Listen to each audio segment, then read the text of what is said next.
Inilah Nasibin, kisah nasi yang tersakiti. Dulu, ia hanyalah butiran nasi biasa. Setiap kali azan maghrib berkumandang, ia selalu bahagia karena tahu akan menjalankan tugas mulianya, yaitu mengenyangkan mereka yang berpuasa. Namun, suatu hari, nasibnya berubah. Saat ia tersaji di piring, seseorang mengambilnya dengan penuh semangat.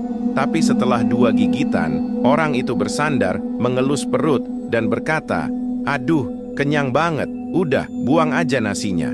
Tanpa rasa bersalah, ia dilempar ke tempat sampah, diabaikan begitu saja. Rasa sakit dan dendam mengubahnya. Butiran nasi yang dulu lembut kini mengeras, membentuk sosok mengerikan.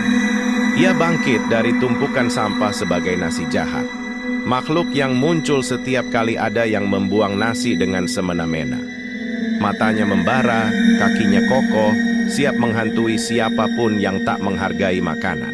Hi, takutnya!